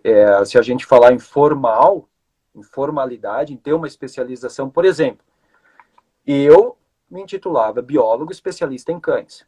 Agora, como que eu cheguei nesse especialista em cães? A minha vivência, tudo bem, entende? Mas no meu ramo, na minha parte, que eu gosto dessa parte acadêmica, né? Já fui professor de pós-graduação e tudo mais, quem me deu essa... Ninguém me deu isso. Então, eu não fiz um curso de especialização em cães ou um curso de especialização em canídeos. Então, eu não posso, dentro da minha formação biólogo, me intitular especialista em cães. Eu sou um estudioso de cães, estudioso de canídeos agora, que é uma coisa que estou me apaixonando cada vez mais. Entende? Então, hoje, eu pensando no termo, eu digo eu sou um estudioso de cães. Gostaria, mas não tenho uma especialização nisso. Entende? Quem coloca ali, fulano de tal especialista em cães, ele está falando isso sobre a vivência dele. Ele é especialista pela vivência dele. É uma especialidade, algo que ele gosta e tudo mais. Entende? E é muito plausível, eu acho que tudo tem dois lados, né? A gente pode discutir isso de uma forma muito adulta e consciente, sempre chegar a uma boa conclusão, porque principalmente tudo que a gente faz é por eles, é pelos cães, é pela família. Então a gente tem que pensar sempre no produto final. Que nem eu citei o exemplo da Sherry, né? Para aquele cão que está no corredor da morte, tanto faz. Ele só quer viver, né? Chegar numa família, ter uma chance, né? Tanto que o centro da Sherry lá se chama a segunda chance, né? Second chance. E é isso que ela faz com os termos que ela dá. E quando tem um texto da Sherry no livro também, que o nome é a importância da liderança e do respeito e da liderança, lá eu simplesmente traduzi o texto que ela me passou, a contribuição dela para o livro, e aquela é a visão dela sobre liderança. Eu já disse a minha visão. Aquela é a visão dela, que é uma visão muito semelhante. Mas ela usa o termo um pouco mais, de forma mais firme, e eu uso o termo de uma forma mais relaxada, né? Então, é a visão dela. Eu simplesmente traduzi o texto dela, uma visão bem legal também, e ela fala sobre liderança e respeito. Aí entra o respeito, que já cai naquela versão do Dr. Mikloji sobre ser um amigo do teu cão, né? E ela tem um curso, um workshop que se chama Liderando pelo Exemplo. Ou seja, tu tem que dar o exemplo. Então, essa liderança, ela vem pelo exemplo. Então, tu pode, muitas vezes, pensar em liderança como exemplo. O Edu e a Carol, do Educar Meu Dog, novamente, eles deram aí há uns 2 ou um dia atrás, ou fizeram uma live sobre isso também. Então, eles explicam até a parte do dicionário e tudo mais, entende? Eles fazem outra reflexão diferente da que eu estou fazendo agora. Também é muito interessante de dar uma olhada no canal deles, né? Mas Nossa, tem muito... Eu vou dizer que é interessante, é até importante tu abordar o termo liderança de forma mais leve, porque tu fala para um público, digamos que mais mimoso, né? Hoje em dia o brasileiro, ele tá, quando o assunto é cachorro, parece que as pessoas se tornam cada vez mais fragilizadas e mais dependentes emocionalmente. Então acho que é interessante tu abordar o termo liderança de uma forma mais leve, né? A liderança como dominância, o dominante, ou posse de recursos, ou potencial de guarda de recursos, que é como o Mikloji também chama, tu tem que expor para o cliente, que é o nosso interesse, né? Vamos ser bem sensatos aqui, é quem paga nossas contas, tá? Claro. Ele é o que importa, tu vai chegar para ele, tu tem que dizer, tu tem que liderar teu cão. Tá, mas como é que eu faço isso? Direciona e protege. Simples assim. Agora, se tá tudo bem, tá tudo bem. Se ele chegar, tá, mas isso é liderar? Opa, então senta aqui, vamos conversar. Entende? A gente tem que ter essa, né, quanto que ele quer saber sobre esse termo que eu usei, né? Agora, se a gente senta aqui entre nós, conversar, vamos pegar uma lista de termos que a gente usa e vamos conversar sobre isso, se é certo ou não, se psicologia está certo, se liderança está certo, o que quer que seja, está certo, né? Mas, a princípio, a gente tem que manter a coisa mais simples possível. Quando eu escrevi o Cãologia, e está lá na introdução, eu quis fazer algo científico, porém extremamente simples. E eu tenho um exemplo bem legal aqui para dizer para vocês. Esses tempos atrás, aí uma pessoa disse para mim, ó, li teu livro, aqui da cidade, amigo meu, né, que pegou o livro e disse, ó, li teu livro, e eu não sabia que cães e lobos tinham uma semelhança genética tão grande. Eu digo, olha, que legal. Não, que legal mesmo, sabe por quê? Porque essa pessoa fez até a quinta série. Até a quinta série. E ela entendeu o texto que eu escrevi sobre genética. Então, o que pode ser melhor do que isso? E a gente conversou sobre o texto e ela tinha a quinta série. Ela não quer saber o que é um DNA, onde encaixa a ponte de hidrogênio que mantém uma timina junto com outra base nitrogenada. Isso ele não quer saber. Ele quer saber que são parecidos, né? Geneticamente parecidos. Então, quanto que eu posso conversar com uma pessoa sobre determinado assunto? Isso é muito o interesse, né? Então, eu posso conversar sobre genética de uma maneira muito simples, eu posso conversar com um colega de uma maneira mais complexa, né? Então, quanto que eu quero levar esse termo para a parte filosófica. Eu poderia ter escrito Cãologia de uma maneira extremamente complexa, mas e daí? Para quem que eu ia escrever isso? Ia mudar a vida de quem se eu fizesse isso? Então, a gente tem que ser simplificar ao máximo e atingir. É que nem eu falei, acho que foi por Edu e para Carol esses dias, sobre a gente que estava escrevendo um texto aí também, e eu disse, mantém simples, porque quanto mais leve for a folha, mais longe o vento leva. Quanto mais pesada, mais cai perto. Por exemplo, uma semente alada, elas são lindas. Estrutura extremamente complexa, porém extremamente leve, e elas voam quilômetros de distância. Um pinhão, por exemplo, ele cai no pé da árvore, mas ele é especial também, porque um bom pinhão é um bom pinhão. Então, as duas sementes são importantes, né? É importante, sim, a gente manter com muita leveza, para que atinja todo mundo, mas tem aquele cara que gosta de um pinhão, quer manter o negócio pesado aqui, então vamos fazer isso também, porque tem seu lado bom também. É gostoso a gente poder, né? Então tem tudo isso. Então, quando a gente fala de termos, ao meu ver, pessoal, é mais ou menos esses dois lados aí que a gente está conversando agora, né? Posso pegar um gancho, doutor? Falando baseado nisso daí que tu falou. Então, o comportamento do cão, ele não pode ser baseado através do comportamento do lobo? Ele não pode ser explicado através do comportamento de um lobo, por exemplo? Depende muito qual comportamento a gente está falando. Então, baseado nisso, existem comportamentos que se assemelham e existem outros que não têm nada a ver. Sim. São características, né? Se tu for pensar na semelhança genética de 99,96%, por isso. Óbvio, eu tô te perguntando. Tem muito comportamento muito semelhante, muito comportamento, e outros completamente distintos, né? Por exemplo, tu pode pegar, ensina um pastor alemão a sentar, um lobo a sentar, que tu já vê rapidinho uma diferença bem gritante. Grande. Entende? Então,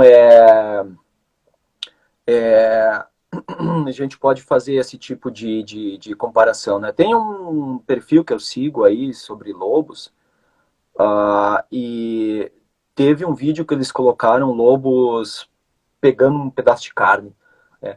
E entra um bulldoguinho francês, um Boston Terrier, e tu vê que ele deixa de comer para atacar os outros lobos, para dizer isso aqui é meu, enquanto isso os lobos vão comendo. E o cachorro preocupado, o que é dele? entende? Então Vai ficar sem, não. e aí ele fica sem. É que nem aquele trabalho do Dr. Range lá da Virene também, né? Que mostra que lobos colaboram e cães dominam, é nesse sentido, é de tentar tomar posse e afastar os outros animais dali. Enquanto que os lobos estão ali, do jeito deles, né? Que Pensando é neles. uma coisa bem selvagem, né? Mas é mais ou menos nesse sentido. Esse vídeo explica muito bem isso. E sobre, eu leio uma frase, às vezes, que eu vejo bastante o pessoal repostar, você nunca vai ver um lobo num circo, né? Mas é mais voltado nisso, né? Que é muito mais difícil, né, adestrar, né, ou condicionar, não sei. Mas é muito interessante a gente ver, e assim, por exemplo, você fez um curso agora sobre drives, né? E os drives do lobo e do cão em si, né? Eles são parecidos, são iguais? Qual a diferenciação principal, assim? Os canídeos, eles se baseiam todos no mesmo drive, né? No mesmo Então, drive. geral, até segundo Darwin, é animais selvagens, ou animais, entende? Tem os mesmos drives. São todos eles necessários para a sobrevivência de alguma forma.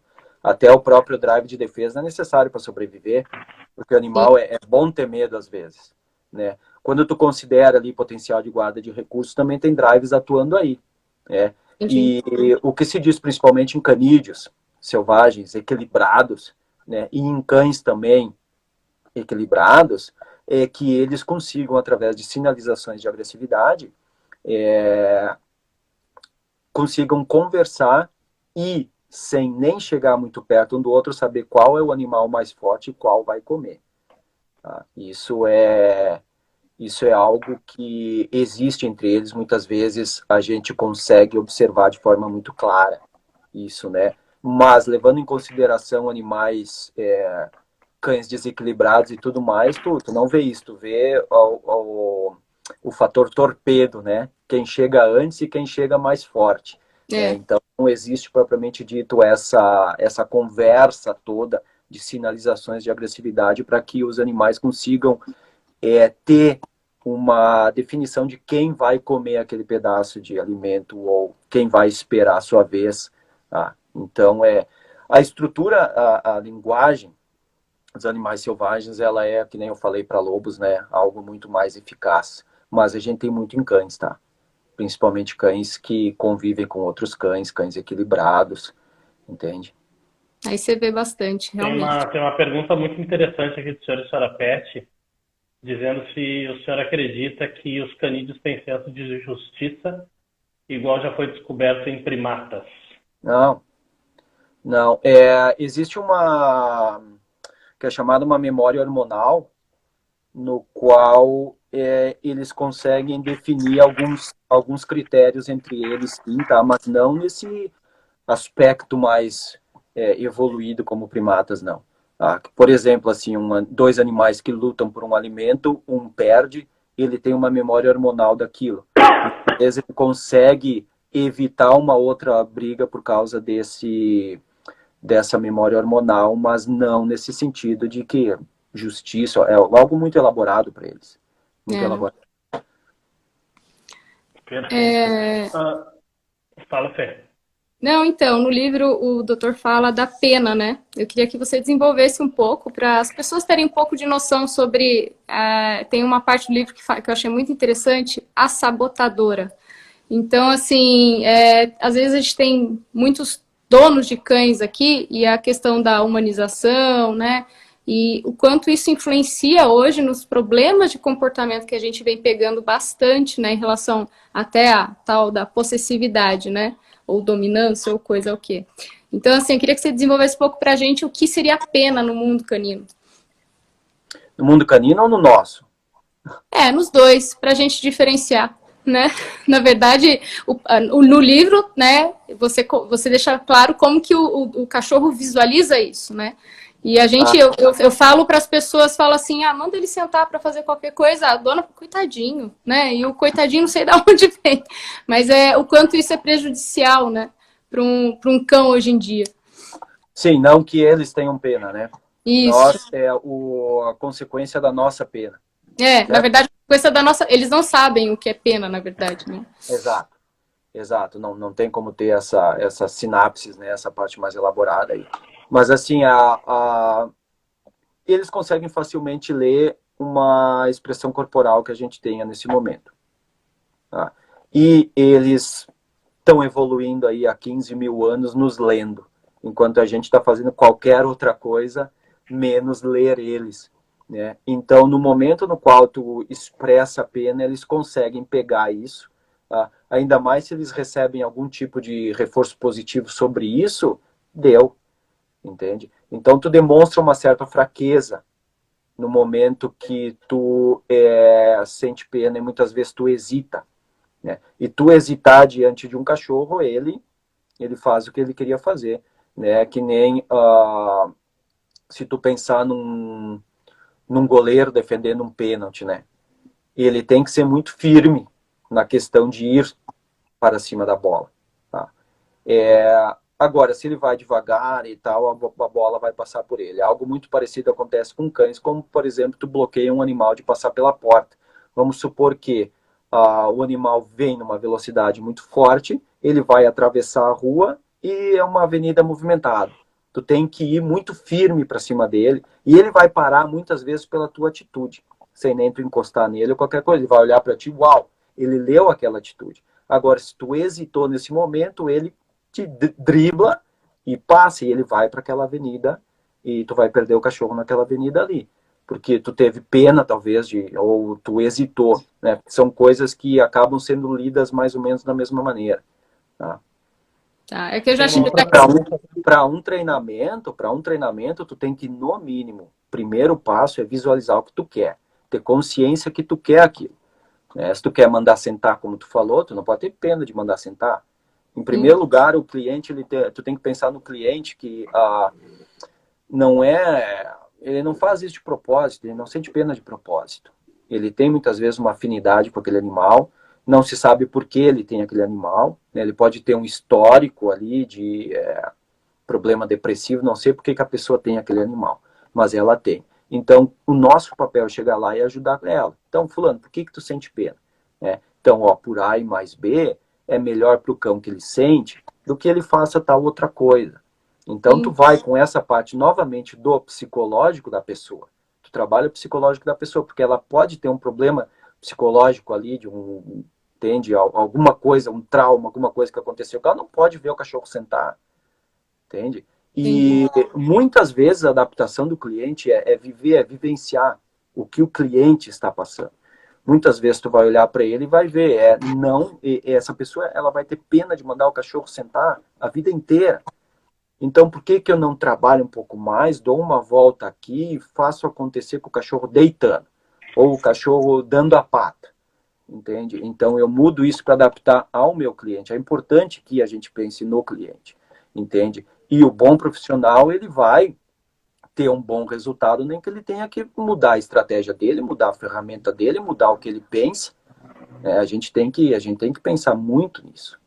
Sim. Claro. Gente, eu vou dar uma abertura aqui para os telespectadores poderem fazer algumas perguntas que já estão aí, porque é importante, afinal de contas, ficou todo mundo aqui meio que embasbacado aprendendo, e aí agora que deu uma aliviada, o pessoal está criando coragem de perguntar. Então a gente tem uma pergunta aqui. Doutor Gustavo, uma pergunta de uma completa leiga. Um cão que naturalmente não sobreviveria. Ele é resgatado e cuidado por humanos. Pode se desenvolver bem após a recuperação? Não sei se consegui ser clara. Acho que sim. Bueno, não sei qual é o problema do que ela está se recuperando. Mas sim, obviamente. Entende? Aquela que eu embaixo, meu cachorro teve sinomose e conseguiu se recuperar, sem sequelas aparentes, com o tratamento. A partir daí, algo mudou para ele ao longo da vida?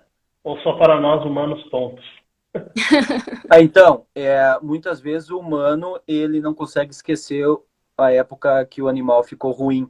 Então aí gera toda aquela pena, aquela hesitação, às vezes, em mandar o cachorro deitar, ou mandar o cachorro parar de latir, ou qualquer coisa assim. E aí sim o animal, mais uma vez, ele faz e acontece. Eles são peritos, e nós somos principiantes em toda essa parte de comunicação canina, né?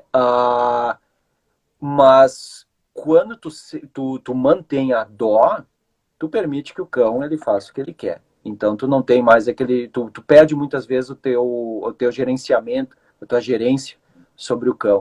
Tua Mas liderança. não há nenhum tipo de dano moral, uma doença que gere algum moral, desculpa, dano neurológico, né? Dano neurológico, não tem grandes problemas. Claro que algumas doenças elas podem deixar alguma lesão neurológica que atrapalhe, daí sim, o aprendizado do animal.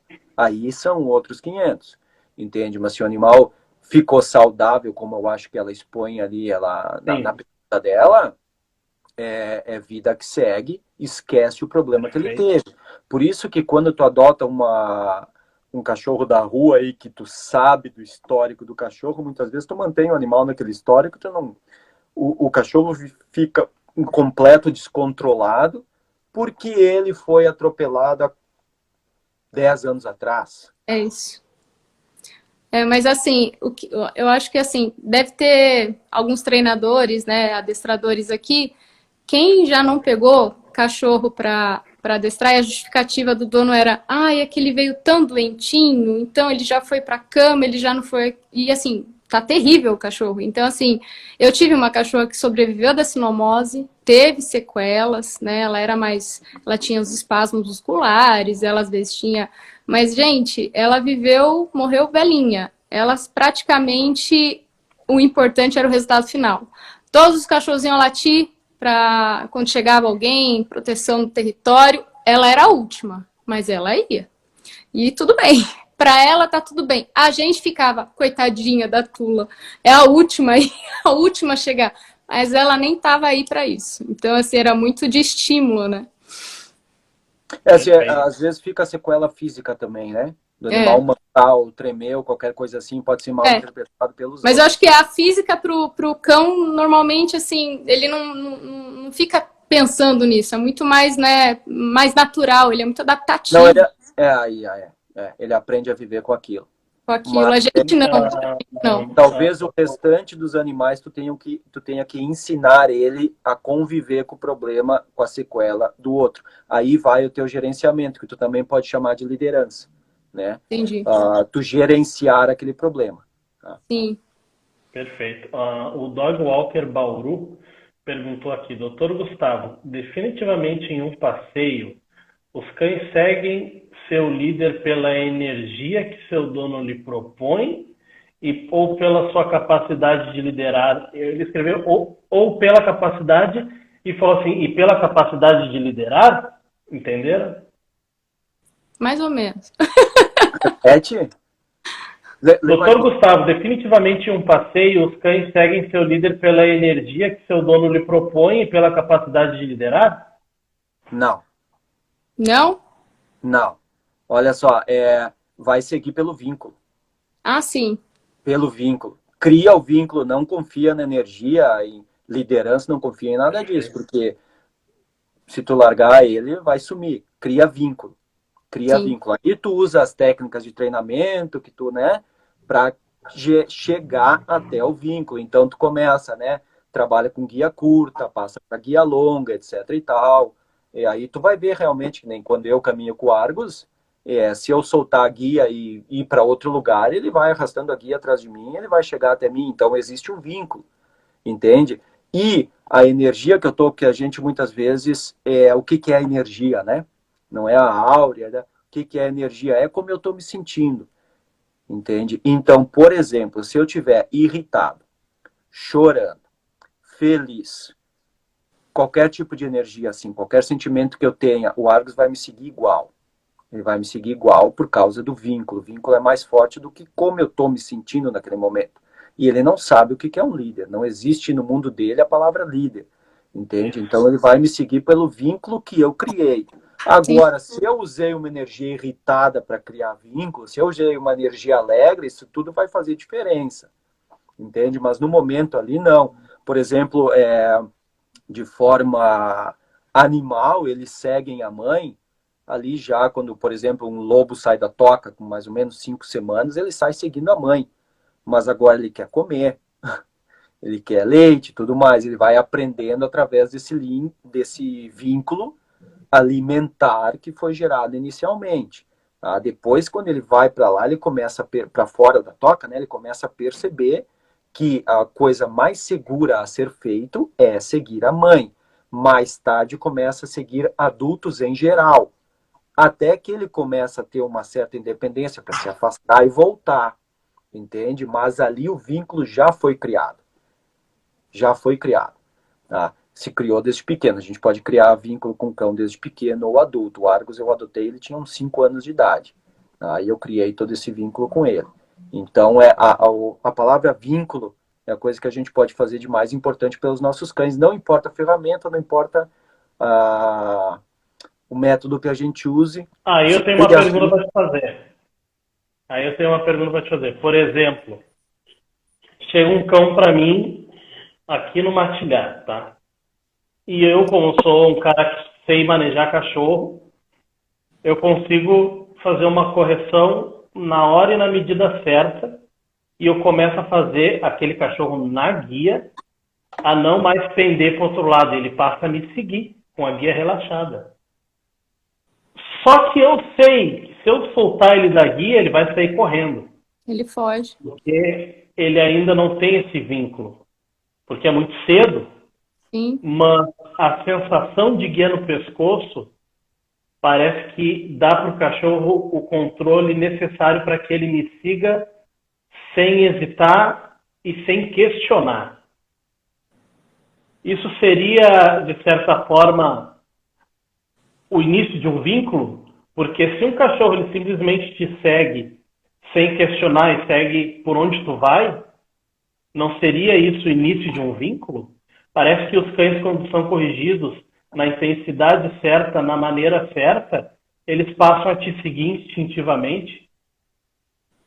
Inicialmente eles vão perceber. Inicialmente, quando tu dá um toque na guia, eles começam a prestar mais atenção. Essa é o que a gente pode falar mais certo, tá? O fato de ter uma coleira no pescoço acontece para em vários exemplos, né? No adestramento lá, já vi casos que a pessoa tirava a coleira do pescoço do cachorro, não tinha mais adestramento que funcionasse, né? Colocava a coleira, funcionava. A pessoa colocava e cola, o cachorro era um anjo, né? Tirava e cola, ninguém segurava, tá? Existe essa associação, sim, tipo, agora o negócio ficou sério.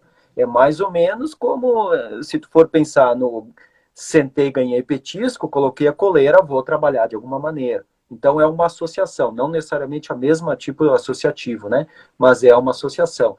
E quando tu tá trabalhando na guia do animal, tu tá ensinando para ele como tu quer que ele se porte. Enquanto ele tiver com aquele equipamento, ele vai se portar daquela maneira, porque ele sabe que tu tem o poder de fazer com que ele atue da maneira que tu quer. No momento que tu tira, aí tu vai ver se tu criou um vínculo a partir desse exercício ou não. Mas é um início que tu tem que começar de algum lugar. Com a ferramenta que for, porque às vezes tem que pôr uma ferramenta mais firme para começar a ter a atenção do cão, depois tu pode ir regredindo até que tu começa a treinar recall, treinar chamado, né, que nem eu faço com o Argus, que estrala o dedo, mas às vezes o que acontece? Ele foca numa coisa com o nariz e eu tenho que chegar, ó. Claro. Entende? Porque aqui já não funcionou mais. Entendi. Não. É questão de estímulo. Exato, questão de estímulo. E o Argus é um cão que trabalha muito bem com o faro. Entende? Porque é um cão de caça. Então, às vezes, quando ele põe o faro, põe o nariz em alguma coisa, aí não tem mais recall. Porque quando tu troca, se for falar em drive, quando o animal põe o focinho no chão, o drive de caça está atuando, ele está utilizando o que ele tem de mais forte, que é o nariz. E quando tu dá um recall, tu dá um chamado para trabalhar o drive de matilha, tu tá usando o ouvido do animal, que naquele momento é mais fraco que isso e mais fraco que isso. Entende? Então, para tu tirar ele do drive de caça com o drive de matilha, às vezes tu tem que dar um toque físico. Que daí tu, ei, tô falando contigo, cara. Hã? Que? Vamos? Ah, sim, tá. Então tu tem que usar um outro Doutor, tipo de estímulo. Se for fraco, aquela farejadinha de nada, Argos, vem, opa, sim, tá, tô indo. Então tu conseguiu trocar o drive rapidinho naquele momento, né? E para tu moldar o brigadeiro aí, né? Tu tem que muitas vezes trabalhar com ferramenta, né? perfeito. Ó, tem mais uma. Tem duas. Eu queria fazer, como a gente tem só 20 minutos de live, infelizmente, né? Ah, o Latino Matilha a gente vai conseguir fazer mais de 1 hora direto, aí a gente vai chamar todo mundo de volta, Fê, para fazer live de 4 horas tocando Retorno. direto. Segunda temporada. Então, eu vou fazer 2 perguntas aqui, e aí o senhor responde na sequência aí. É verdade que o cão tem a mentalidade similar a uma criança pequena, ou isso faz parte da humanização de cães? E a segunda pergunta, muito boa aqui, ó. O vínculo é mais forte pelo olfato ou visual? Aí eu já dei exemplo desse da criança, tá? Por exemplo, assim, eu gosto de andar com meu cachorro na rua solto. E aí a gente fala, tu andaria com uma criança de 4 anos sem dar a mão? Entende? Mas não necessariamente que o cão haja como uma criança de 4 anos. Eu não acredito exatamente nisso, nunca li nada a respeito. Quer dizer, até ali, mas não é conclusivo, tá? Então é como se eu não tivesse lido nada a respeito. Mas tem alguma comparação? Sim. Mas qualquer coisa que eu responda agora também não é conclusivo, porque é baseado em... Tem muito trabalho que não é conclusivo. A ciência, ela é bem volátil em vários termos aí, e as interpretações são várias, né? Ler um artigo, olha, ainda mais os artigos que estão saindo hoje em dia, Bem tendenciosos, digamos assim? o negócio não tá fácil. Pensa assim, eu quero qual o melhor meio de transporte que a gente tem, tá? Eu quero fazer um artigo científico sobre isso. Aí Felipe pega meu artigo científico e vai olhar lá e eu digo assim, barco é o pior meio de transporte que a gente tem, tá? Porque o Felipe, ele leu o meu resumo, ou ele leu lá o meu resultado, né? Alguma coisa assim, eu digo lá que barco, o navio é o pior meio de transporte que a gente tem. Mas a Fernanda, que sabe ler um artigo, ela começa a esmiuçar e ela viu que eu comparei um navio e um carro no asfalto. Então, óbvio que o barco vai ser o pior, entende? O pior meio de transporte que vai ter, porque ele não está no lugar dele. E é assim que fazem aí essas pesquisas com e-collar, com não sei o que mais, né? Tu não sabe quem acionou a e-collar, nem às vezes não tem nem o nível que foi usado, etc. e tal. Então a pessoa usa a ciência para provar que o que ela acha está correto. Que nem muitas vezes aquela história da feição, do cachorro ler a feição humana, né? Eu já vi aí pesquisador bom fazendo esse tipo de trabalho, e é como se tivesse nós 3 aqui, coloca um telão gigante com a cara do dono do cachorro, o cachorro sentado na frente, e o dono ri, o dono chora, e a gente vai olhando o que acontece com o cachorro. Mas a gente quer, tendenciosamente, que o cachorro identifique aquilo. Daí, de repente, o dono deu um sorriso e o cachorro piscou 2 vezes. Piscou 2 vezes. Anota. Ele reconheceu o sorriso. Porque ele piscou 2 vezes, ele olhou para... Sei lá, entende? Então a gente tenta provar. E a natureza não quer saber disso. É o que eu sempre falo. Tu consegue manipular um artigo científico, mas tu não consegue manipular, tu não consegue mentir para a natureza. A natureza, ela não quer saber o que tu pensa. Um artigo científico, muitas vezes, ele te ajuda em alguma coisa assim, entende? Porque tu tem como manipular isso que tu tem como manipular o produto final, né? Mas a natureza não, a biologia não. Ela a extinção dos dinossauros aconteceu, Darwin querendo, Moisés, não sei, né? Aconteceu. Tá? Então, O Ivan, inclusive, falou aqui, doutor, uma coisa bem interessante que eu tenho percebido nos últimos tempos aí, e que eu até falei já contigo, não sei se tu lembra que eu te falei sobre artigos científicos tendenciosos, né? que hoje em dia seguem uma tendência perigosa que vem ganhando força, né? Então ele falou isso daí, eu acho legal. Eu já escrevi inúmeros artigos científicos, né, em revistas internacionais, e eu sou revisor de 10, 15 revistas internacionais. O que o revisor faz? Tu recebe o artigo científico de alguém, tu tem que ler de forma extremamente criteriosa e tu vai aprovar ou reprovar. Se tu aprovar, pode ser com maiores modificações ou menores modificações, tem toda uma estrutura, vai para o editor, isso e aquilo, né? O que está acontecendo hoje em dia, principalmente com as mídias, é que a revista, ela ganha visualização, ganha publicidade e ela aceita algumas coisas assim. Tá? Então, é algo extremamente triste que isso venha acontecendo. Tá? Quando eu avaliava um artigo, se ele ia ou não ser publicado, eu era o mais imparcial possível. Não me interessa se aquilo ia me ofender ou ia me fazer bem. É o trabalho do cara, eu tenho que ser justo com aquilo, com a ciência que está acontecendo na minha frente. Mas isso não acontece muito, principalmente na área PET, porque dá muita visualização. Dá muita visualização. Entende? Hoje, tu consegue compartilhar um artigo científico no Face, a revista mesmo tem lá um negócio como que é isso? Não tinha isso quando, né? Não tinha isso, era uma coisa muito mais séria. Então agora, tu dizer que o cachorro tem o mesmo sentimento de humano é uma coisa que dá publicidade para a revista. A revista não quer saber o que isso vai prejudicar a vida de alguém. E cães não são animais de matilha também, dá bastante visualização. É.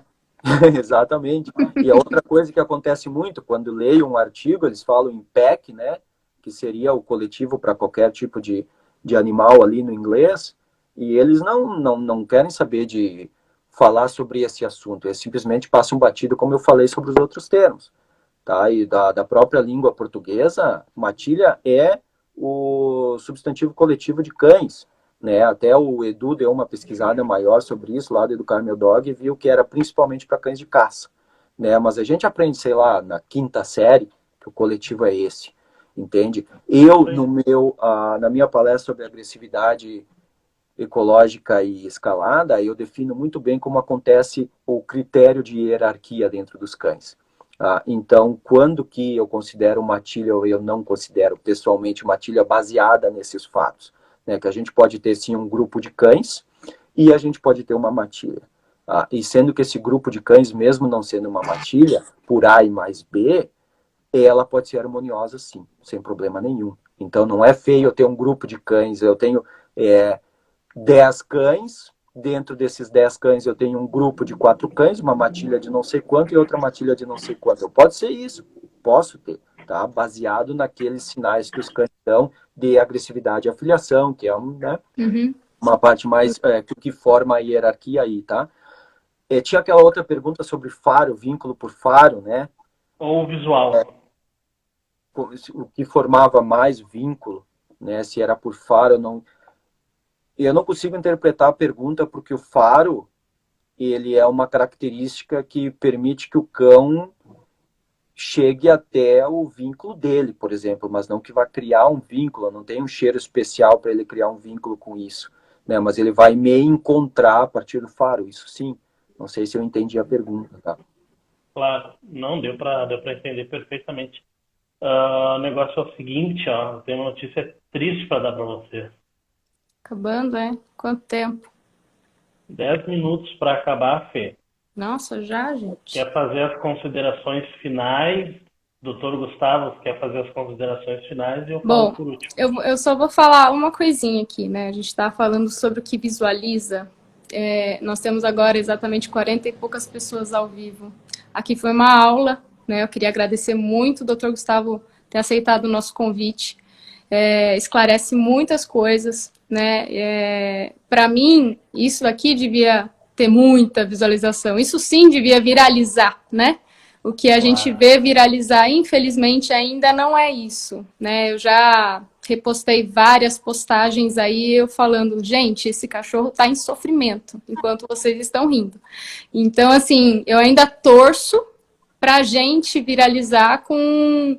A gente, digo todo mundo, gente, todos os adestradores, todas as pessoas que querem bem-estar, tá? Não tô falando da gente, eu, Felipe, o Dr. Gustavo, tô falando a gente mostrar para as pessoas, os leigos, principalmente, o quanto é importante respeitar a natureza e dizer para todo mundo que a gente nunca vai ir contra ela. A gente nunca vai vencer nesse sentido, a gente só vai trazer coisas ruins para os nossos cães. Se você pensa em bem-estar, então procura estudar, procura tentar ver pela parte mais natural possível.